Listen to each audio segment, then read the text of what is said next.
Hey everybody, I'm really excited about today's episode. I interviewed Davis Staedtler, and we had a really great conversation about building sticky learning experiences. He has over 16 years of learning and development experience, and I so enjoyed learning from him in this conversation, and I think you will too. Without any further ado, here's my conversation with Davis Staedtler. All right. Here we are in the Building Thinkers podcast. I am so excited for this conversation with Davis Staedtler. So glad to be jumping in and just talking about all things learning. And I wanted to start off, Davis, with a little bit of how we know each other and how we got started having this conversation today. Well, it's a pleasure to be here, Tracy. Thank you. I don't know when the exact moment was. I just remember my wife, who you're friends with, and she sat me down at some point when we were dating. She said, getting to know your lives, right? When you're dating, and she says, "Okay, I have these 7 friends." And I was thinking to myself, okay, that's very specific. And so I guess you're one of the lucky 7. Congratulations. And so it's great that we get to interact here and talk about this, and I'm glad y'all are friends. Yes, thank you. So she volunteered you as tribute because all 7 have to contribute I in love some it. way to the starting of podcast. So she said, Good. I'm out, but Davis isn't. So that's how we got here. But I'm so Oh, excited. she's out? Oh, okay. Yeah, she's out. It was a pretty hard no, I think, but I'll make up for it. maybe she'll come around Okay. as we continue on, and we'll just kind of see that. And so the kind of idea that got this rolling in just starting this concept is this idea of the things that we build. There's so much over complexity to some of the stuff in just different industries. And I've learned in my own work that it could just be simplified. And then just as humans, we have so much knowledge and experience that's unique. And so I wanted, just even for my own learning, to have these conversations with amazing people that are doing amazing work and have an opportunity to really settle that down and say, like, what really, if you could just talk to someone about what you've learned in the work that you do, how could you make it more simple? And so I've got this idea of, like, yes, building thinkers, like building blueprints or something around that, of just making it more simple. And I think that that's just what, in my own learning, so many times I'll read all these books or these research and things, and it could be so simplified, and that I take that away in my own work. And so I'm just kind of curious, to kind of kick us off, what do you build? Tell us a little bit about that, any of your story there, and then we'll go from there. Sounds great. Yes, I love to build great learning experiences. I've been working in learning and development for about 16 years.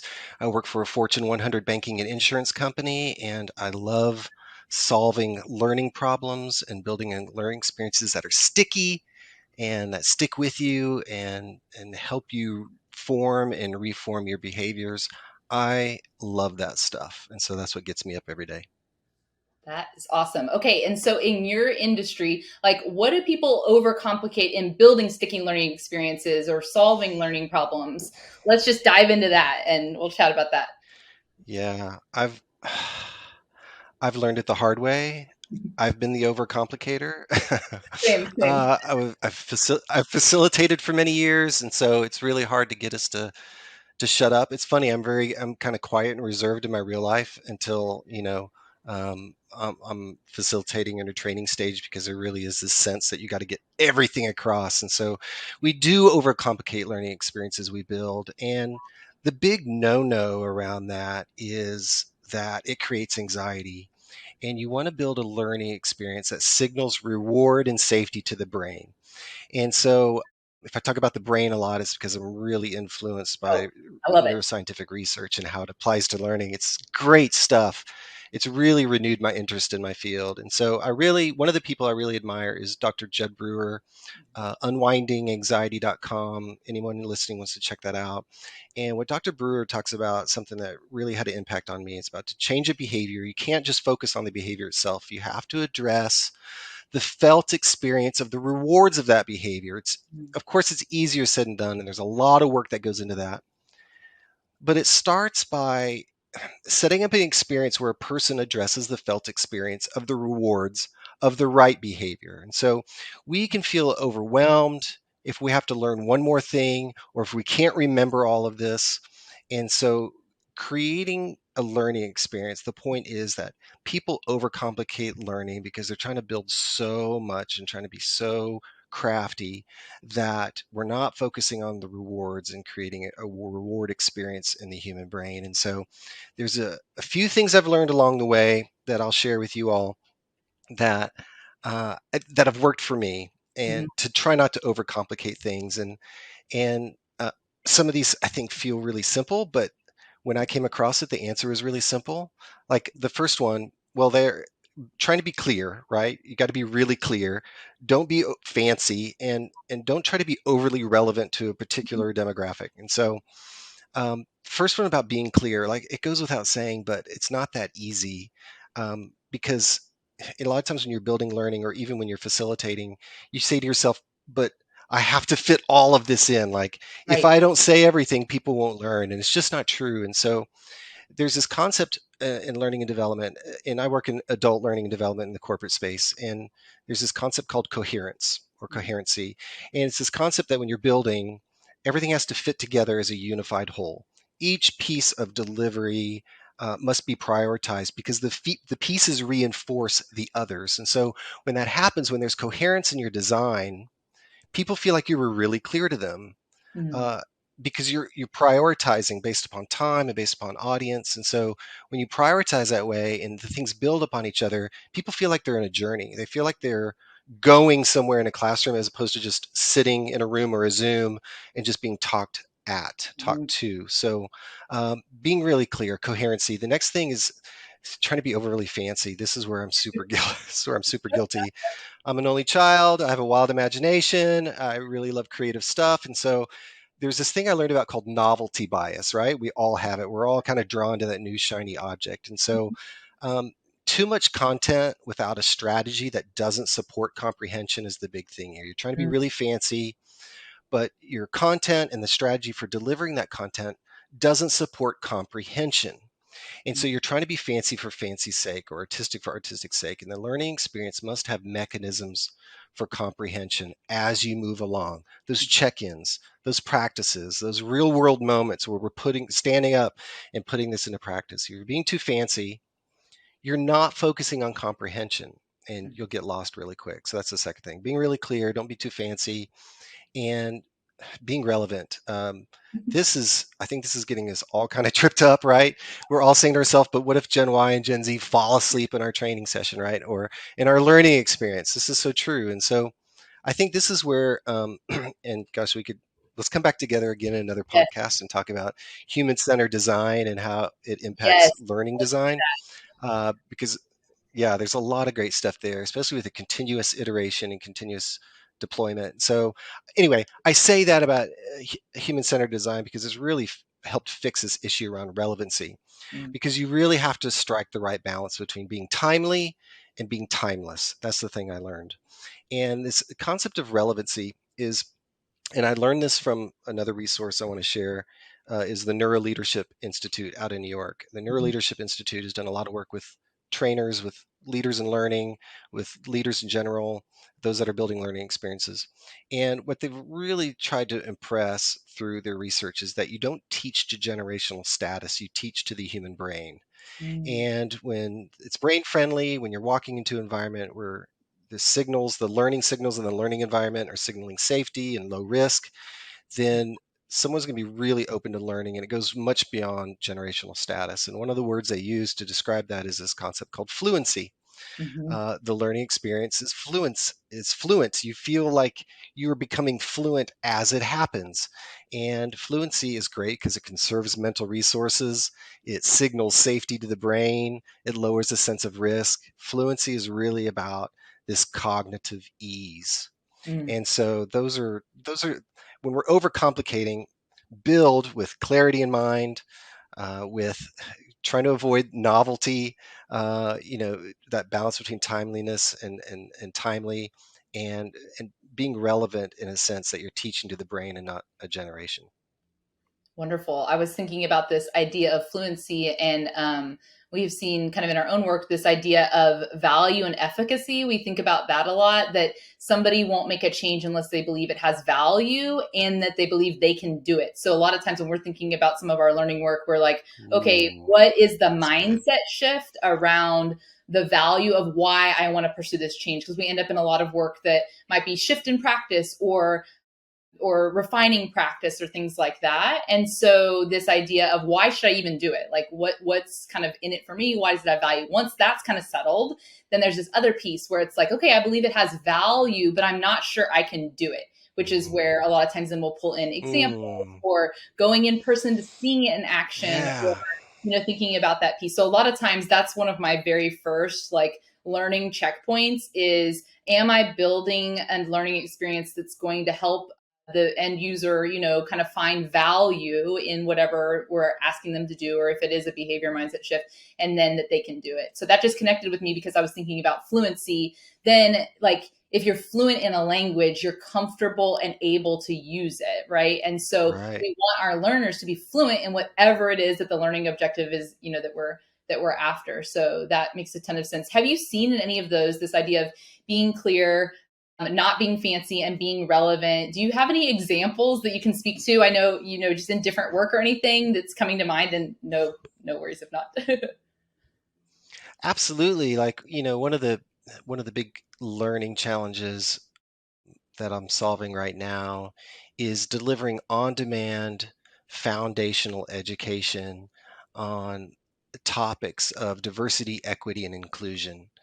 And it's because that is a space wrought with a lot of landmines. And so how do you deliver foundational education on these topics that don't lead someone to having a sense that they need to adopt a particular ideology or have to agree with a certain set of people, but allow themselves to be challenged, right? It's just like what you said. I learned it, but can I actually do it, right? It goes back to that sense of the rewards of the behavior change. You really have to understand the rewards of the behavior change, and whether or not, if you can't do that behavior, then I don't get that reward. So let me work on this. Let me work on me so I can do this. So we were clear, weren't fancy, we were coherent, and we're building learning that everyone has access to at any time in the flow of work. Mm, We're building learning that is on demand, and it takes anywhere between 5 to 15 minutes to really learn something that you can turn and apply to a situation. We measure that through, again, another method from the Neuroleadership Institute, who I can't mention enough, called, now all of a sudden I'm blanking, and I'll um, put all those links in the behavior, be, show notes or whatnot. yeah, behavior change, behavior change measurement. So, Mm, did I use what I learned last week? Did I yes, use it today? Did I it use changes it this month? practice. And how did I do that? Exactly. So that's one example, right? Everything that went into the design of this online portal was about being simple, being clear, everything down to the design of the little images that come up. There's not a lot of text. You can look at it and you can already, and goes back to fluency, you can look at it and already get a sense of what it's about without being told, without a word being said, right? And so it's like the Tiffany's bag, it's like the Apple logo. When you see the Apple logo on a bag, when you see the Tiffany blue bag, like you know exactly where that came from and what that experience was in a retail environment. And so fluency is about that. And so that's one example, is building an online learning experience where you really have this enormous sandbox to build all the right things. Wonderful. Thank you so much. So we were talking about kind of expanding on what makes, it's this term, irresistible commodity. And I want to dig into that in thinking Yes. about how do we make learning irresistible? And I'll tell you, one of the ways I've been thinking about this is, and I know this is probably big in the L&D space in the corporate world and whatnot, but how we're leveraging, like how the companies that pull us into our phones and have us addicted to our phones and like with that dopamine hit and all of that, and like Netflix, like how that stuff is irresistible, that you get on a binge. And I was thinking about this a couple years back, like how do we get people on like a learning binge instead or whatnot? And I think probably in some of the education space, we're maybe even further behind in some of those areas, maybe not. But I want to talk about this idea of being an irresistible commodity of learning, because I have seen in my own life where I can't stop, like even kind of setting up this podcast, setting up thinking about some of the work that I want to do with building thinkers has reignited a specific type of desire for learning that I can't stop. Like I'm sitting there at 11 o'clock at night trying to figure out how to get Riverside FM to upload properly to Anchor and publish to Spotify. And then when I did it, I was like, I just did that and I figured it out, in this way. And yeah, my mic didn't work for a while and we were sitting here trying to hear Davis and he was so patient. But that just reminds me that what I, say all the time about neuroplasticity and like that stuff's really true. Like I'm not too Yes. old to learn how to use this technology to share content and I don't have to, anyway. And so this idea of the irresistible commodity, I've seen it. What do you think about that? How do we get more of it, and make that like scalable? We have to have it. It has to be scalable for your learning ecosystem. You have to have things in place to sustain your ecosystem. And to me, there's a few things that kind of roll up into this concept of irresistible commodity. And this whole thinking came about from just there's so much learning available in corporations. There's too much. If you ask the average person, there's just too much. Gartner did a study on it, Gartner. Gartner.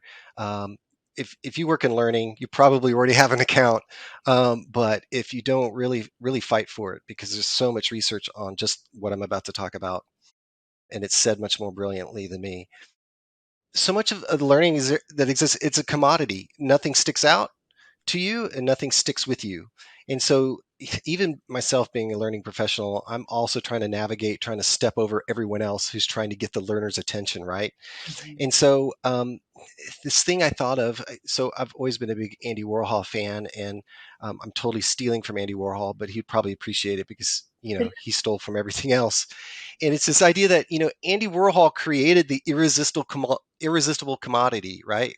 Warhol's work, whether you like it or not, it's been irresistible to look at, and you look at it and you wonder why. Like, why is this message here, and what about ourselves and our culture of consumerism are we to learn from this, right? And he's just taking, well, for a while all he did was take everyday commodities, he deconstructed them, and he re-represented them in a way that makes us stop, look, and discuss. That's the thing. We stopped, we looked, we discussed, and now we talk about Andy, we talk about his work still today. And learning, just to your point, learning experiences can be this way. Mm-hmm. And so, you know, I wanted to tackle this for myself. So this is where I've really put a lot of thought in, I'd say in probably the past 5 years, where I've really, I've worked on leadership development programs, manager onboarding in the corporate world, and now really focused on content and diversity, equity, and inclusion. And so I'm already working in a very crowded space, and this learning is so important. And so, how do we make learning an irresistible commodity? And the first thing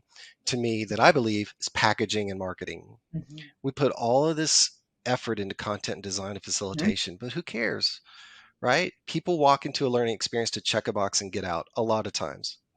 But if I'm walking into something that has if I'm walking into something that has already started an ignition sequence with my emotions, through the marketing and the packaging, then I'm super excited, right? That there's lines around Apple stores when the iPhones were first coming out, like the first half dozen. There's always lines coming out because Apple started this ignition sequence with our emotions that I'm going to get to do these things with this device. And we didn't even have one. And people couldn't even look at one before they bought it because they didn't have it in the store. It was a feeding frenzy online to try to understand what the experience is about. And so, that's the first thing, about the packaging and the marketing is creating that emotions. And the other thing I think is, you know, a friend of mine wrote a book, Rick Lozano. It's called Acoustic Leadership. Really recommend you check it out. People talk about attention span problem. We've got to make this learning short. It's got to really stick, right? And I agree with all that. There's adult learning principles are all about that. Chunked out learning, spaced over time correctly, and then relearning and having nudges and all that good stuff.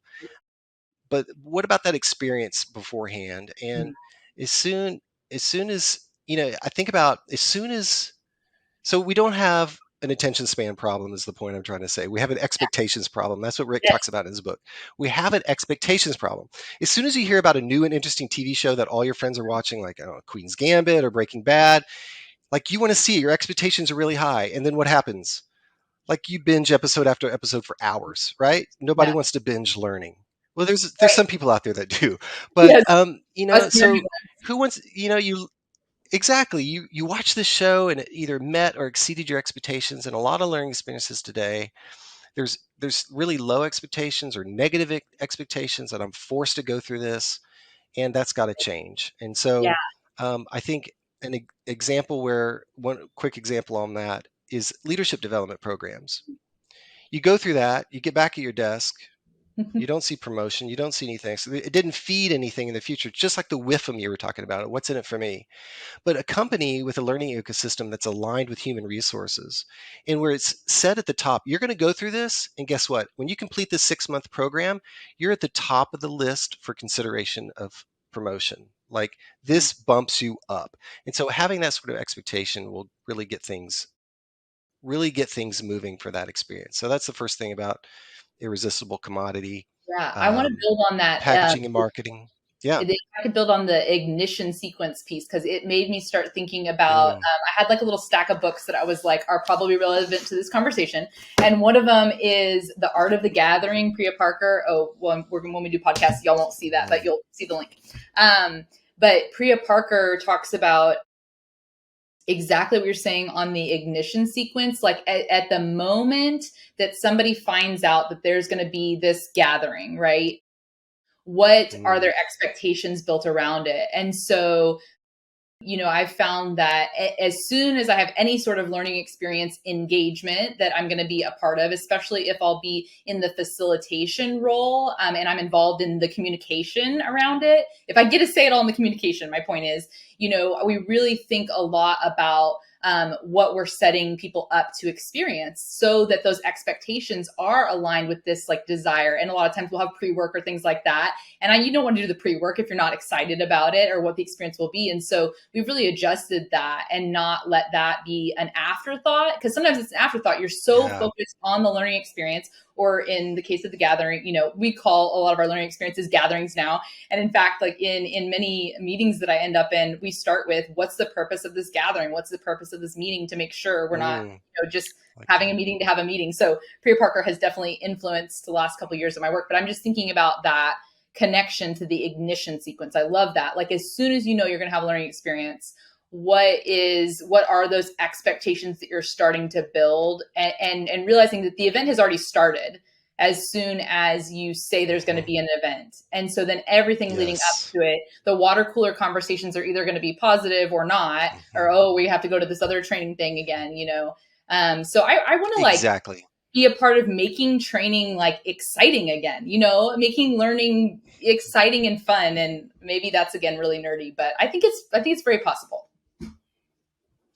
Absolutely. And, you know, I think another thing about irresistible commodities is in learning is, the experience you're sitting there and a bunch of words come up on a screen and the facilitator reads most of them or doesn't really expound, right? There's no story there. That's just that's just death chewing on a cracker, as Yes, I once we can heard, do right? better. We can do better. We could do better. And so, yeah, an irresistible commodity is something that is common. You're going to go into it, but you're not being exposed. You're learning. There's a really big difference between exposure and learning. I love And I that. think that really goes into this whole concept of irresistible commodity in sustaining a learning ecosystem. If people are experiencing learning after learning after learning, they're going to stick with that, and that's going to stick with them, and that's a big thing. And I think the sticky thing is the last part of it. The sticky thing is the story driven content. You gather. I love that point about the gather. I got to read that book. You Me too. gather to share a story, right? And so I- every learning conference I've been to, story driven content, story driven facilitation, it's mentioned every time. I just don't experience it as much. And so I think we're still getting there. I think we're still working on it. And I think if the story is there and that's a learning experience, exposure goes into learning, and then you're walking away thinking, okay, I want to share this with someone else. And when you share that with someone else, you're sharing the packaging and the marketing, because you're explaining, you Right. packaging it all up for yourself and marketing it to someone else. And then that's the sustainment pieces that continues to go on and on and on, Yeah, I'd love to build on that because I think hopefully. about in the ecosystem. So, this idea of a learning ecosystem, I think a lot about how there's exponential power in our learners. I say this a lot in our work with, like, if it's involving education and Yes. students, there's exponential power in our students. So, when we do work around student agency, the whole concept is, if you can turn a student on to learning and give them some agency, we talk about, some of that work, then now you have a motivated learner. Same thing with adults. Like, if we can motivate them to Exactly. be turned on to learning and excited about, and to your point, connecting it to rewards is a piece of that. The, like, what's kind of in it for me, and building that. But what I'm thinking about is, once you have them kind of activated, or whatever term you want to use, like these activated learners with brains, then it's almost like there's no stopping them. Then it's like, give them pathways to learn and grow, that can help the multifaceted human that is. And maybe that sometimes goes beyond, I believe this is already happening in corporate world too, but in different places, but like, not just in what's good for them at work in this box, but also what will help them be a Right. more flourishing human, because that will also impact their work. Like, if you can help them with things beyond, and I think there's been a lot of work on this in, like, mental health and therapy, and normalizing all of that work. And but I think that Yeah. there's more to be done there in, building those exponential learners, something there. I love that. And something I learned that took me a while to get my mind wrapped around is, this was a facilitator training I was attending. So I was the learner, and they were talking about something that just made me think of what you said. We bring a lot of experience. Well, this may apply more to adult learning, I'm not sure. But a lot of our adults, especially leaders in leadership development and leadership training experiences, they come in with already a lot. Mhm. And so, not respecting the fact that people already bringing experience to a learning experience, you could waste a lot of time, and people are really going to turn it off.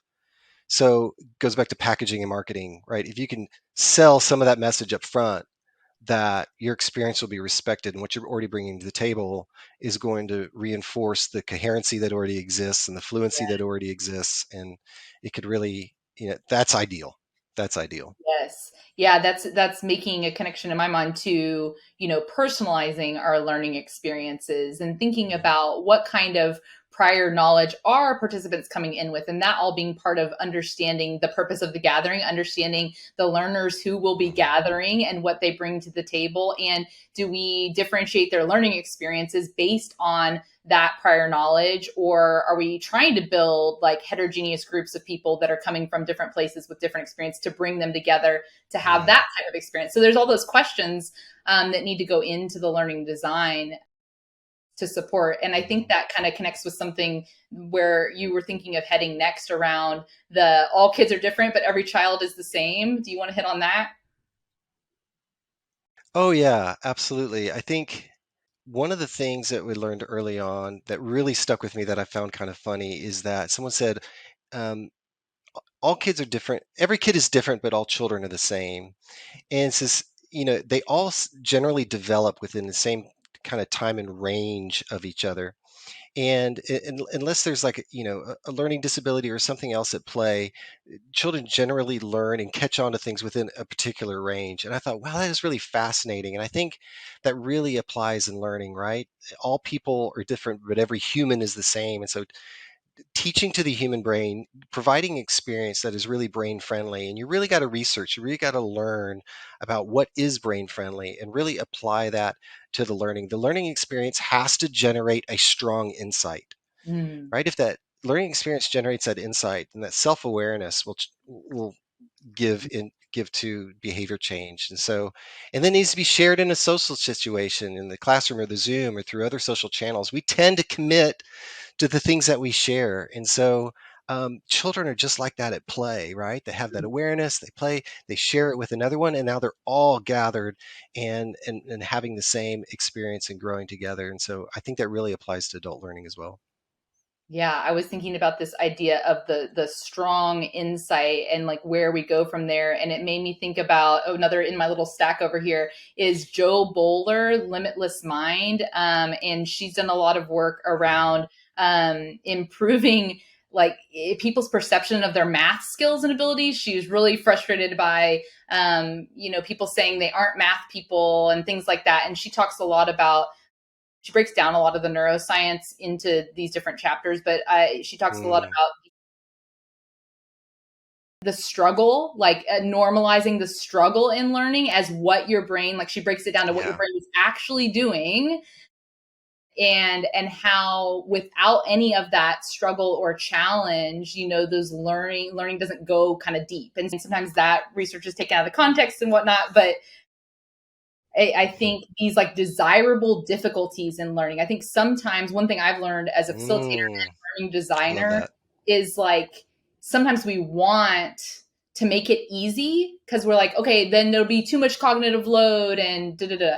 And so I've found that some of the experiences that really do stick with my participants or whoever I'm collaborating with are pretty hard in the moment. And it's like really quiet. And as a facilitator, it's really awkward because you're like, what is happening right now? Are they really Yeah. learning? But then I've learned to kind of trust the learning arc on that, especially when I've done a particular experience more than once. Mhm. I'm like, I know that this time when they're working through this particular activity, it's going to be super awkward and I'm going to be really sweaty and it'll be weird. But then we'll get to the other side of it and they'll be like, I get it, and that's what I'm looking for and gets me excited as somebody in learning is, okay, they made it through and it was hard and then they did it. And that's what's really replicable again, because if you kind of train Mhm. your brain that you can work through that hard stuff and you get that reward of the learning or whatever else is Mhm. involved in that, then I think you'll keep going. Like that's what neuroscience says. So, um, Yeah.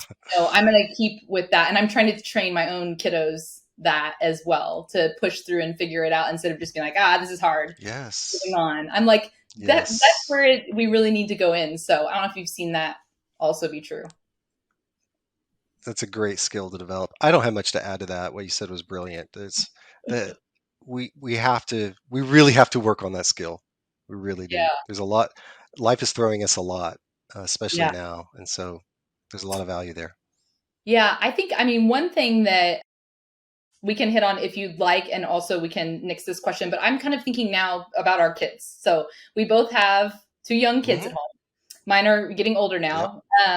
But as you think about learning for them, as you think about, we won't go all the way into education system. We can do that another time. But what do you hope for them as learners? That's my question. I just thought of it. Yeah. Yeah. Curiosity. Mm. Curiosity. I want them both to be very curious, and being curious is tough because curious, and I'm stealing from Brene Brown. Um, Curiosity requires vulnerability because you have to be willing to accept that what I'm going to learn and what I'm about to step into might make me uncomfortable. And we apply a lot of this thought to working on DE and I content. Really establishing a sense of curiosity, really supporting and celebrating a sense of curiosity because you're being vulnerable. You're opening yourself up to the fact that this might rock your world, and what you learn here might make a real difference in yourself or others, and it might challenge you. And you might have to address some things about yourself or about your world that maybe you've never addressed before, or turn over some rocks you've never turned over before. So for my kids, I want to keep working on that sense of curiosity that they'll not be stuck just learning for learning's sake, but there's like, where's this going? Like, I'm going to learn this, but where is this going in my life? Right? Where is this going to apply? And so that's where I really hope for them is some curiosity. I think another thing I really hope for them is just in general in the topic that we're talking about is I hope they share.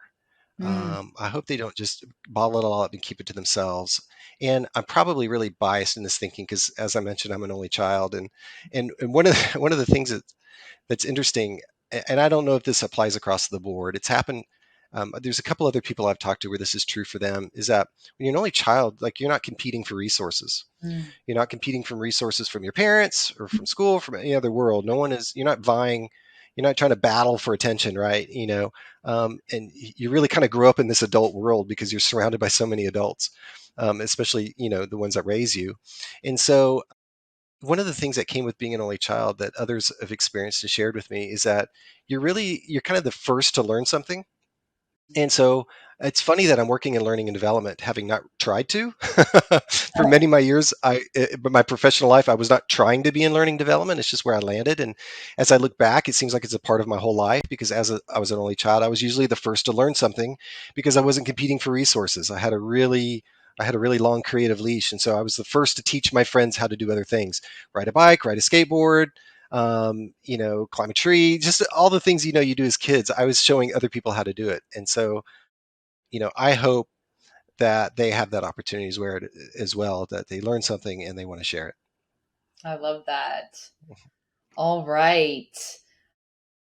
Let's see, is there anything else you want to hit on around? I think we kind of hit on the current problem or challenge you're trying to solve, but if anything else on that. You talked about operationalizing all the great ideas out there and putting learning in the flow of work. Do you want to hit on that at all? Like, how do we, there's so Yeah, much out there. yeah, I wrestle with that too. I want to read all the books. I would have like $0 if I bought every book I yeah, want to read. Like, yeah, how do we do that? Tell me and I'll learn. yeah. Well, let's come back and talk about that because I still don't know the answer. There are a lot of companies out there working on it. And it ultimately comes up to the actual company with the employees. You have to renovate the house. Yeah. You really have to renovate the house to create learning in the flow work. I'd say a company that's doing that pretty well, that helps support it, is a company called Degreed. They have some really great products out there. So I cut my teeth in customer service companies and customer service experiences. That's where I really cut my teeth with learning, being a facilitator and building learning experiences. And when people are on the phones, man, there's just not a lot of time to learn. It is a real battle. It's a battle for attention. It's a battle for value. It's Mhm. really a battle for just time. And so the learning in the flow of work is really, in my mind, is really targeted for changing the world for the better for folks who are on the phone or on chat supporting customers of a company, of a product or a service. And so lifting them up is where I think the next thing is really going to be. And I'm looking forward to learning more about it. Interesting. Okay, we're gonna. Yeah. There's already like four more topics we are gonna have to hit on another time. Now that I know how to work my microphone and whatnot. Okay, let's hit, and I'll put these in the link wherever at the bottom of the podcast when I figure that out. But so 3 book recommendations. So you said Acoustic Leadership, The 10 Phases Yeah. of Innovation, and Dr. Brewer's work, Unwinding Anxiety. So do you want to Yeah. expound upon any of those or? Yeah. So 10 Faces of Innovation is really, if you work in human-centered design, it's kind of like it's like standard education in that field. It applies to learning for me. I look through it with that lens. Acoustic Leadership, that's a leadership development book that's written by a learning professional. There's just a lot of value there. Dr. Brewer's work, I really mention that because that really applies to me today. DE&I and subject matter around that can create a lot of anxiety in folks. And so they're really hesitant to approach a learning experience if that topic matter, microaggressions or inclusion, exclusion, and issues of racism and ethnicity. Not everyone necessarily dives into that topic matter. So Dr. Brewer's work really applies to me right now. Yeah, those. There's so much out there. Mark Goulston's Just Listen. That's really the person-to-person interaction. If you're a facilitator, if you're trying to build a learning experience that really supports the facilitator or is really facilitator-driven, all of Mark Goulston's books are incredible just for human-to-human interaction. But I found it particularly helpful as a facilitator several years ago. It's really supported me connecting with people at a story level and a story sharing level beyond just reading off of a PowerPoint slide. Wonderful. And then I asked about 3 podcast recommendations, and you said Rob Bell, Gladwell. I'm assuming that was Malcolm Gladwell, and Yes, so I linked a bunch of Malcolm. those. Yeah, Malcolm. And Gloria Cotton, and I went deep into Gloria Cotton. I hadn't previously seen her, and so that was awesome. Gloria's fantastic. Yeah, I had a mentor tell me once, like, try to dive into things extracurricular that are kind of adjacent to your work that don't really apply to your work. Uh, Glory Cotton's the only exception in that list. She has a DE&I podcast, but like Rob Bell and Malcolm Gladwell and their stuff, you know, it's easy to get podcast anxiety. Hopefully, you all listening to this don't have that. But I'd listen to stuff adjacent. So an area that is another area that I'm exploring, that there's a lot of curiosity, is the crossroads between spirituality and a learning experience. And I think there's a lot there, and it gets real dicey. People don't want you to talk about religion. Let's not bring religion into this. And I'm really not. I'm really talking about spirituality at its defined level. And it sounds strange. I've been in some learning experiences, both as a learner and a facilitator. I was like, this is a spiritual experience, like on a very basic level. And so I think there's something there. And so, yeah, I listen to some spiritual people, I listen to leadership people, and I love to mix that into to what I'm consuming to help me in my work. Wonderful. Okay, that's like 3 more topics we can hit on another time, because I've had some experiences Yes. like that too. Okay, and so what I'd love to kind of close with is just, where can people find you? Are there different things you're interested in? Do you want people to reach out to you regarding anything? Any of that? Yeah, I mean, yeah, let's chat about the crossover of spirituality and learning experiences. You can find me on Twitter. I hang out there, Vox Live on Twitter, and of course, if you search my name in LinkedIn, you'll find me. Thanks so much for listening to the Building Thinkers podcast. Don't forget to subscribe and share with your friends. And please leave a podcast rating and review. That helps more listeners find us in the world of podcasting algorithms. You can find out more about my instructional design work at www.buildingthinkers.com. Thanks again for tuning in, and I'll see you all in the next episode. And remember, there's no limit to what you can learn.